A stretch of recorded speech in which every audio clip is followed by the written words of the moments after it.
Nous te rendons grâce pour ces moments merveilleux que tu nous appelles au devant de toi. Seigneur, nous nous abandonnons à toi ce matin. Nous nous disposons à t'écouter. Aide-nous à bien comprendre et à faire ce que tu attends de nous. Nous te rendons grâce pour ces moments merveilleux au nom de Jésus. Amen. Est-ce que tu peux acclamer pour le Seigneur? Acclame fort pour Jésus-Christ. Alors aujourd'hui nous sommes le 1er novembre. Je pense que je ne me trompe pas. Nous sommes les premiers, n'est-ce pas? Gloire à Dieu. Dis à ton voisin, le mois de novembre, Dieu oblige de nouvelles choses. Dis-lui, ce mois de novembre, Dieu oblige de nouvelles choses. Amen. Le thème de ce matin, c'est « Il obligea ». Aujourd'hui, Dieu donne une obligation. Il donne obligation à quelqu'un. Il donne obligation à une situation. Il donne obligation à une réalité. Tu seras avec moi dans le livre de Matthieu, chapitre 14. On va commencer à partir du 22e verset jusqu'au 30e. Mais on va évoluer petit à petit. La Bible dit aussitôt après, il obligea les disciples à monter dans la barque et à passer avant lui de l'autre côté. Tu peux souligner de passer avant lui de l'autre côté. Pendant qu'il renverrait la foule. 23. Quand il y renvoyait, il monta sur la montagne pour prier à l'écart. Et comme le soir était venu, il était là seul. La barque, déjà au milieu de la mer, il était battu par les flots. Tu vas aussi souligner, était battu par les flots. Car le vent était contraire. À la 4e veille de la nuit, Jésus alla vers eux marchant sur la mer. Quand les disciples virent marcher sur la mer, ils furent troublés et dirent, c'est un fantôme. Et dans leur frayeur, ils poussèrent des cris. Jésus leur dit aussitôt, rassurez-vous, c'est moi. N'ayez pas peur.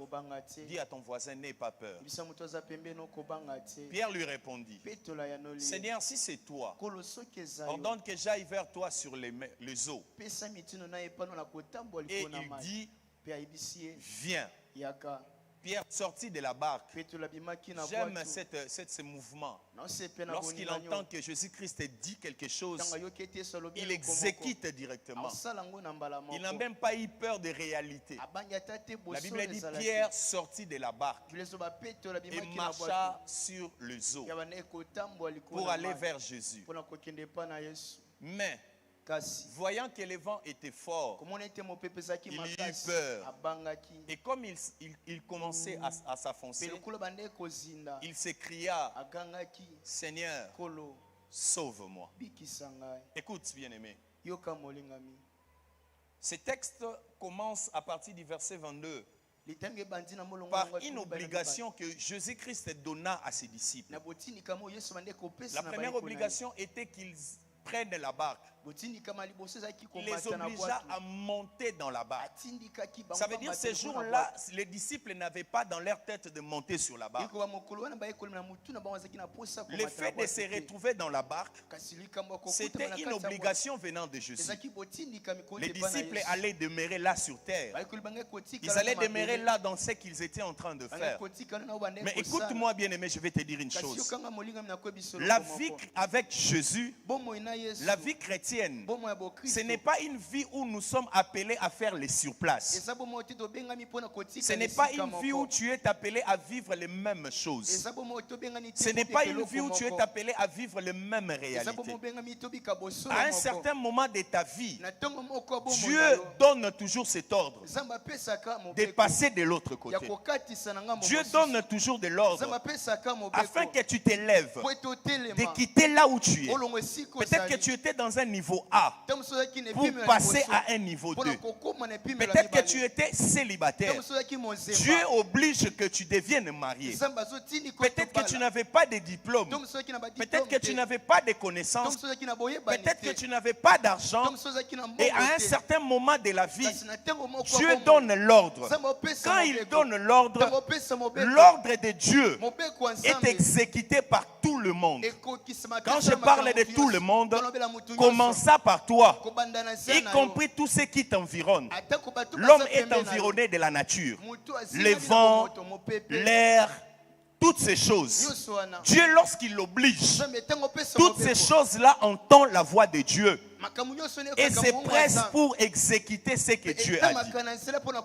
Ces jours-là, pour qu'il traverse de l'autre côté, il fallait qu'il se serre de la barque.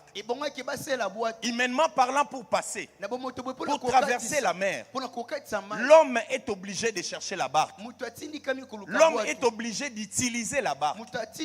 Dieu utilise aussi les moyens naturels que l'homme utilise. Mais le problème de Dieu n'est pas la barque. Le problème de Dieu est que toi tu puisses te retrouver de l'autre côté. Je prophétise pour quelqu'un ce matin, qu'il veuille ou pas, toi tu vas te retrouver de l'autre côté. Ah, je dis à quelqu'un, l'autre côté c'est un ordre. Dieu oblige que tu passes de l'autre côté. Il oblige que tu quittes d'un niveau inférieur à un niveau supérieur. Même si tu avais commencé ton business, tu étais à un niveau A. Je dis à quelqu'un, c'est mois de novembre, Dieu oblige que tu passes de l'autre côté. Je dis à quelqu'un, Dieu oblige que tu quittes le célibataire pour devenir marié. Dieu oblige que ta démarche de visa puisse aboutir afin que tu te retrouves de l'autre côté. Je dis à quelqu'un, le mois de novembre, c'est un mois où Jésus-Christ oblige et la nature exécute. Je dis à quelqu'un, ton mariage est une obligation. Ah, ton élévation est une obligation. Ta prospérité est une obligation. Que le monde le veuille ou pas, Dieu a déjà obligé. Ah, est-ce que je peux prophétiser pour quelqu'un? Pour ton mariage, Dieu a déjà obligé. Il a obligé à ton fiancé de venir te pousser. Il a obligé à cette ambassade de te donner le visa. Il a obligé à tous ceux qui s'élevaient de libérer les choses pour toi. Tu vas te marier parce que c'est une obligation. Ah, est-ce que je parle à quelqu'un? Tu vas travailler parce que c'est une obligation. Tu vas réussir parce que c'est une obligation. C'est mois de novembre. Dieu oblige. Il oblige tes ennemis. Il oblige tes adversaires. Il oblige à l'ambassade. Il oblige à ses fiancés. Il oblige toutes ces choses afin que toi tu te retrouves de l'autre côté. Je dis à quelqu'un, l'autre côté te réclame. L'autre côté te réclame. L'autre côté te réclame. Tu ne finiras pas ta vie dans ce niveau où tu es. Je dis à quelqu'un, je te vois de l'autre côté. Ah, moi je te vois de l'autre côté. Moi je te vois de l'autre côté. Et c'est une obligation, ça c'est ce que moi j'aime. Lorsque Dieu oblige, ça veut dire qu'il ne veut plus te voir là. Des fois tu peux te poser une question, comment je peux faire? Toi, laisse-toi seulement. La Bible dit il les obligea à monter dans la barque. Écoute bien aimé, lorsque Dieu veut te bénir, il veut te faire passer de l'autre côté. Il peut utiliser la barque. La barque peut être peut-être un mariage. Dieu veut t'amener dans une autre dimension. Alors il veut se servir du mariage pour que la vie même de toute ta famille soit changée. Il peut se servir d'un voyage. Le voyage à ce moment-là deviendra comme la barque. C'est le support par lequel Jésus-Christ utilise pour ta bénédiction. Normalement, l'homme utilise la barque pour traverser. Jésus-Christ aussi se sert de ça. Dieu veut te bénir. Dieu veut te permettre d'aller loin. Dieu veut te remonter les dimensions. Il utilise toujours quelque chose. Maintenant, le comble, c'est quoi? La Bible dit lorsqu'ils avançaient au milieu de la mer, les vents s'élevaient.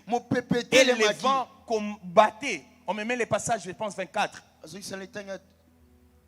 La barque sur laquelle, la Bible dit, la barque déjà au milieu de la mer était battue. Est-ce que vous comprenez ça? C'est Jésus-Christ qui les obligea de prendre la barque. Mais ici, les eaux se sont levées. Et la Bible dit, la barque était battue. Écoute bien aimé, ça peut arriver que tu te retrouves là par la volonté de Dieu. Mais tu remarques là où Dieu t'envoie. Mais tu sens les combats. Tu sens l'adversité. Tu sens les choses bouger contre toi. Écoute-moi, je vais te dire une chose.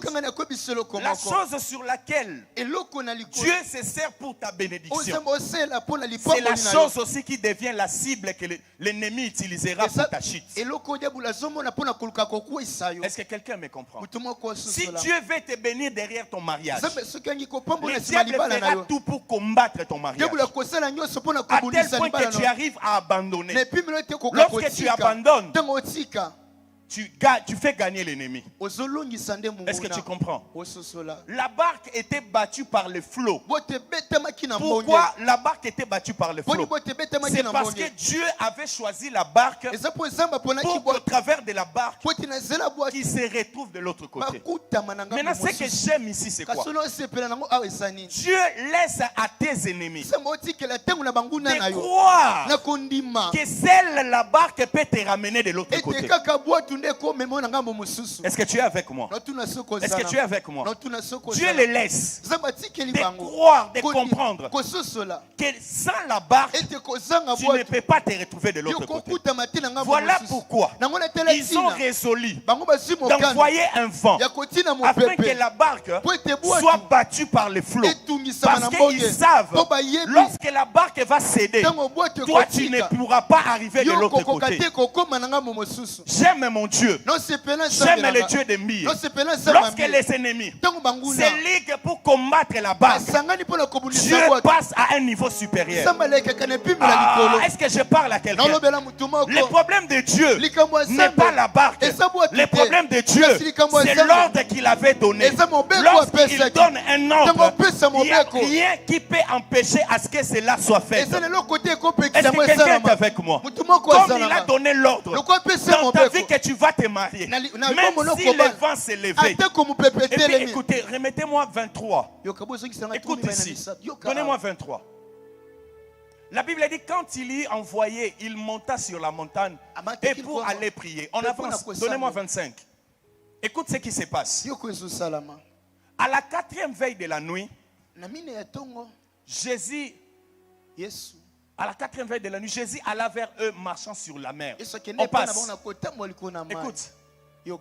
Quand les disciples les virent marcher sur la mer, ils firent troubler et dire, écoute bien aimé, c'est un moment où les disciples étaient entrés dans une confusion. Ce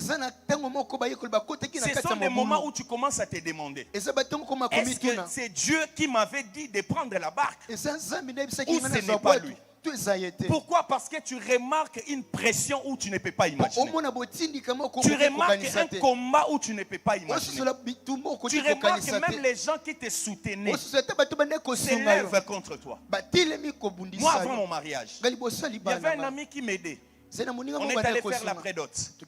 On est allé faire la remise de la dot. Une fois arrivé à faire le mariage religieux, c'est lui qui m'accompagnait, qui m'assistait, s'est levé contre moi. Dans sa tête, il ne pensait pas que j'allais arriver là-bas. Or, lui croyait que Dieu n'allait passer que par lui pour que j'arrive à me marier. J'ai dit à quelqu'un, Dieu ne regarde pas seulement la barque, mais Dieu reste derrière sa parole pour l'accomplir. Ah, est-ce que je parle à quelqu'un? Est-ce que moi je parle à quelqu'un? Les ennemis peuvent combattre la barque, mais ils ne peuvent pas combattre la parole de Dieu. Tu vas passer non pas par la barque, mais tu vas passer parce que c'est une obligation donnée par Dieu. Est-ce que je prophétise pour quelqu'un ici? J'ai dit à quelqu'un, barque ou pas barque, comme il a dit, je reste accroché. C'est ce qui va s'accomplir dans ta vie. Est-ce que je peux parler à quelqu'un? Je peux parler à quelqu'un. Barque ou pas barque, comme c'est un ordre venu de Dieu. Je crois à ça. L'ennemi combat la barque, mais il ne sait pas enlever l'ordre donné par Dieu. Voilà pourquoi j'ai dit à quelqu'un, même quand tu sens un vent de la maladie, quand tu sens un vent souffler contre ta vie, n'aie pas peur. La barque, le vent touche la barque, mais le vent n'annule pas la promesse. Ah, tu n'es pas là, tu n'es pas là. Tu n'es pas là. Le vent touche la barque, mais le vent n'efface pas la promesse de Dieu. Le vent n'a pas le pouvoir devant la parole de Dieu. Ce que Dieu dit, ça finit par s'accomplir. Tu n'as pas besoin de savoir comment. S'il prend la barque, il connaît toutes choses. Il connaît toutes choses. Les ennemis restent derrière la barque. Ils combattent ton travail. Ils combattent ton fiançailles. Ils combattent ta démarche pour l'Europe. Parce qu'ils savent que c'est ça la barque. Dieu ne peut pas seulement se servir de la barque. S'ils combattent la barque, Dieu passe à un niveau supérieur. C'est le mois de novembre. L'Éternel des armées passe à un niveau supérieur. Dieu ne recule pas derrière quelque chose. J'ai dit à quelqu'un, il n'a pas peur de vent, il n'a pas peur de la tempête. Quand il libère quelque chose, ce qu'il dit, c'est ce qui accomplira. J'ai dit à quelqu'un, ton mariage est obligatoire au nom de Jésus. Ton voyage est obligatoire au nom de Jésus. Ta réussite est obligatoire au nom de Jésus. Balinga balinga te, batele misamu pepeto te. Yo kobala. Ah, nalobi yo kobala. Nalobi yo kobala. Nalobi yo kobala. Pesanga mena bien. La Bible dit, le vent était contraire. Le vent était contraire. Je me suis posé cette question. Pourquoi ces jours-là, que ces jours-là, que le vent était contraire? Et pourquoi le vent doit être contraire? Bien aimé, l'objectif du vent dans ta vie, c'est de te faire retourner dans les cases de départ. Tu avais déjà fourni des efforts. Normalement, tu dois quitter ici pour arriver de l'autre côté. Tu es dans ta barque. Tu es en train de flotter, d'avancer, d'avancer, d'avancer. Du coup, les vents s'élèvent. Mon ami, viens. Aide-moi. Tu vas seulement tourner un peu les ventilateurs. Tourne ça comme ça. Écoute ce qui se passe. Tourne ça bien. Tu es obligé d'arriver là. Mais pendant que tu avances, tu avances, tu avances, tu avances, les vents s'élèvent. Vous voyez les vents? Toi tu veux avancer, mais les vents vont te faire reculer. Toi tu veux avancer, les vents vont te faire reculer. Toi tu veux avancer, plus tu avances, les vents te pressent. Plus toi tu avances, les vents te pressent. L'objectif du vent c'est quoi? Regarde ce que les vents veulent faire. Les vents vont te faire retourner en arrière. Si je laisse ça, les vents Tu vois l'objectif du vent. L'objectif du vent, c'est quoi? Que tu n'arrives pas ici. Que tu rentres d'où tu viens. Si tu étais célibataire, que tu restes célibataire. Si tu n'avais pas d'enfant, que tu demeures comme ça sans enfant. Si tu n'avais pas de travail, que tu demeures comme ça. Ça nous arrive tous. Le vent contraire à la parole de Dieu. Est-ce que tu es avec moi?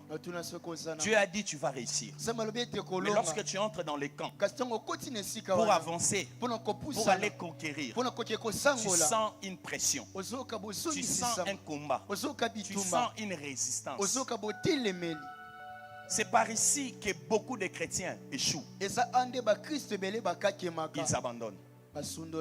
Ils disent ça, ce n'est pas Dieu. Ils disent si c'était Dieu, les vents n'allaient pas souffler contrairement.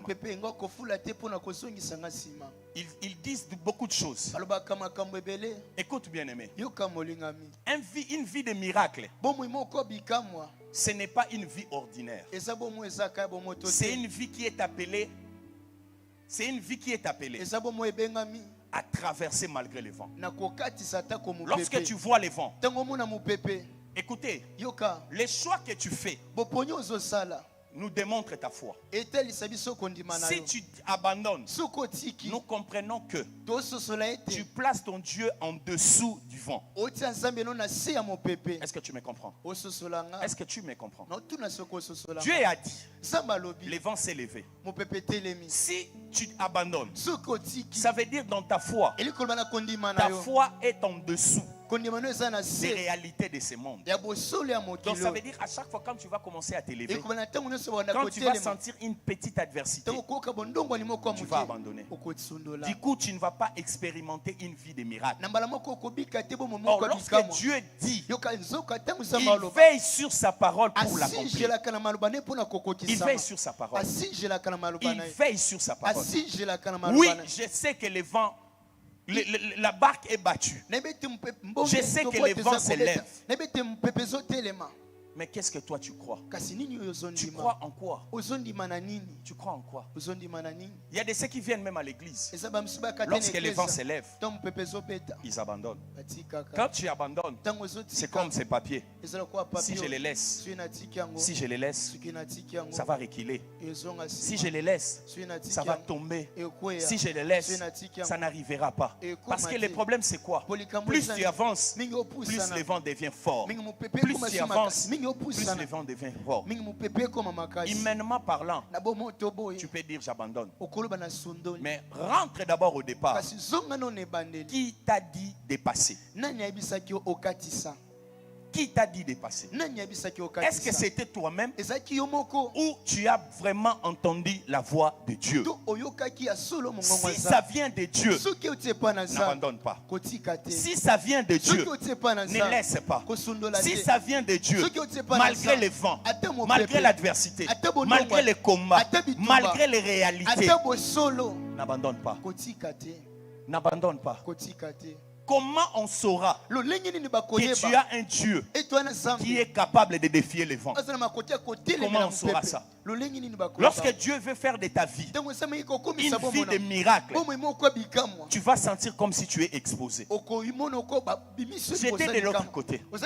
Il m'avait dit de passer. Si le vent m'avait trouvé de l'autre côté, et puis écoute, le vent a commencé à souffler au milieu de la mer. Pourquoi au milieu de la mer? Quand tu regardes derrière, c'est trop loin. Quand tu regardes devant, c'est trop loin. Tu peux te dire, ici liponanga. Non, ici l'ité. Makamamala mwebandi. Ah, est-ce que je parle à quelqu'un? Est-ce que je parle à quelqu'un? Est-ce que je parle à quelqu'un? Les vents n'avaient pas commencé. Quand tu étais encore ici, on a laissé que tu avances, que tu avances, que tu avances au milieu de la mer. Écoute bien aimé, si c'est Dieu qui t'a dit, il ne te laissera jamais.